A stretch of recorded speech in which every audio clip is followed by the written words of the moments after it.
je voudrais rappeler quelques halachot qui concernent le deuil pour le Chorban Bet Hamikdash, mais de manière générale, pas uniquement à Tisha B'Av. Chachamim ont institué, à titre de souvenir du Bet Hamikdash, ne jamais oublier Yerushalayim. Im eshkachech Yerushalayim tishkach yemini, tidbak leshoni lechiki, im lo ezkerechi, im lo alet Yerushalayim al rosh simchati. Et donc toute l'année, il y a un zecher le Chorban Hamikdash. Celui qui, par exemple, est en train de peindre sa maison, il faut qu'il laisse une coudée carrée en face de la porte, sans peinture. Pourquoi ? La maison d'Akadosh Baruch Hu n'est pas complète, n'est pas encore construite.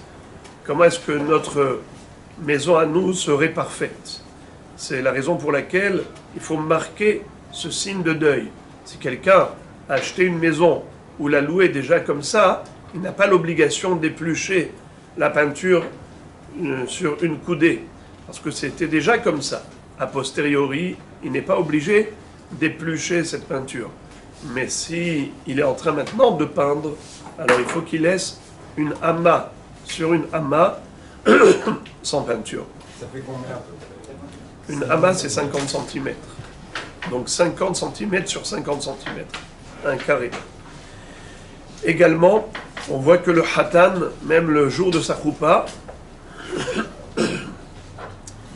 qui est le summum de son bonheur, de sa joie, il doit marquer, malgré tout, sa simcha de ce signe de deuil pour Yerushalayim. Alors il y a deux façons de faire. Déjà, c'est le bris du verre, lorsqu'il casse le verre en verre d'Aaron. Pourquoi est-ce qu'il le fait ?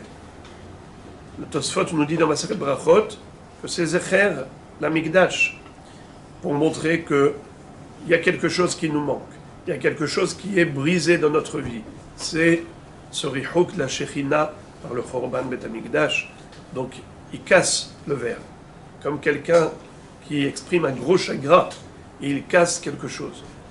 Pareil, il y avait une hag, le Shulchan Aruch le rapporte, c'était de mettre Efer Miklé. C'est quoi Efer Miklé ? C'est que on brûle un petit bout de papier et on met la cendre à la place des téphilines.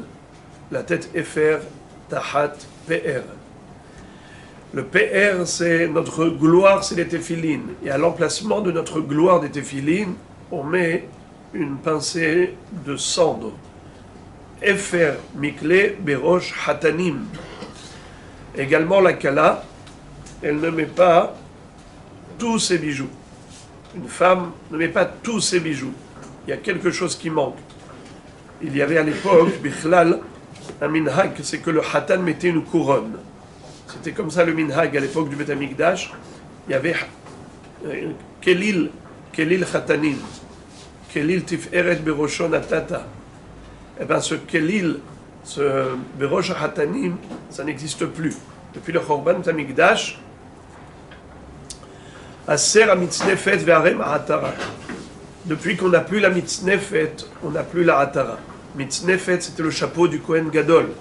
Le Kohen Gadol, il portait sur sa tête ce couvre-chef qui était glorifiant, honorifique. Il n'y a plus de mitznefet sur la tête du Kohen Gadol, il n'y a plus de hatara, de couronne sur la tête des hatanim. Même quand on dresse une table, on laisse quelque chose, un petit trou vide. Ça veut dire que la dame va mettre toutes les salades, va mettre des assiettes de partout, et on voit du coup, il y a un endroit qui est vide. Pourquoi ? Pour marquer une absence, marquer un manque, montrer qu'il nous manque quelque chose dans la vie tant que Bet Hamikdash n'est pas reconstruit. Même Shabbat, on doit le faire ? Pas Shabbat.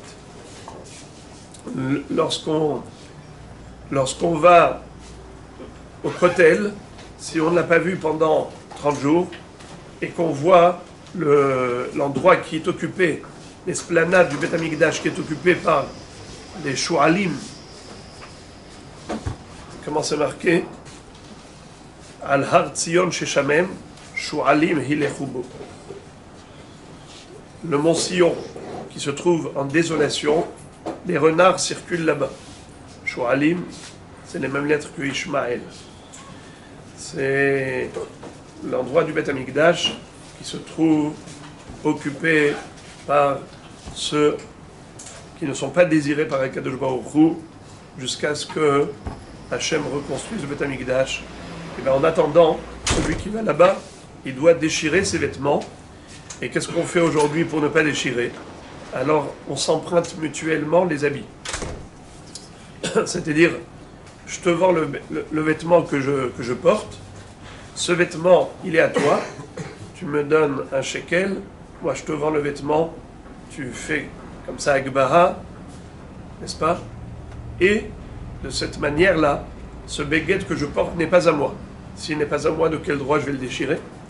Mais sinon, il aurait fallu déchirer la chemise.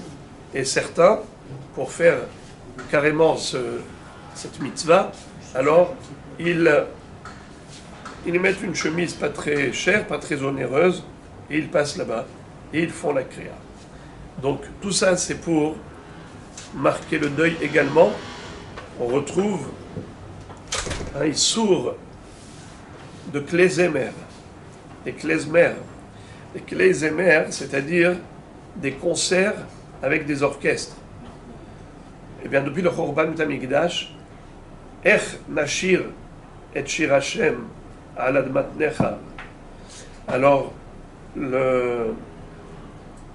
ça aussi, c'est une takana de Chachamim, de ne pas participer à des concerts, sauf si c'est les Shem Mitzvah, mariage, ou pendant Hol HaMoed, Simchat Bet HaShoeva, Zecher le Simchat Bet HaShoeva, ou lorsque c'est pour une Brit Mila, pour une Bar Mitzvah, pour un Siyum, Soudat Mitzvah, c'est autre chose. Mais sinon, en temps normal, le Rav Yosef Zatzal dit qu'on aimait qu'il les disques, la radio, les CD, on entend des chants de Kodesh, des chants qui éveillent notre cœur dans la Avodat Hashem, mais on tolère parce que c'est pas vraiment un vrai orchestre.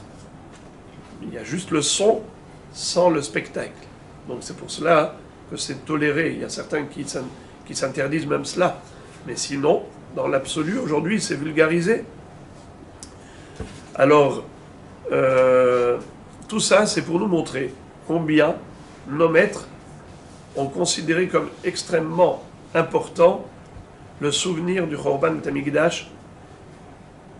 Il y avait à tel point une prise de conscience de la part du Klal Israël par rapport à cela, une halakha incroyable.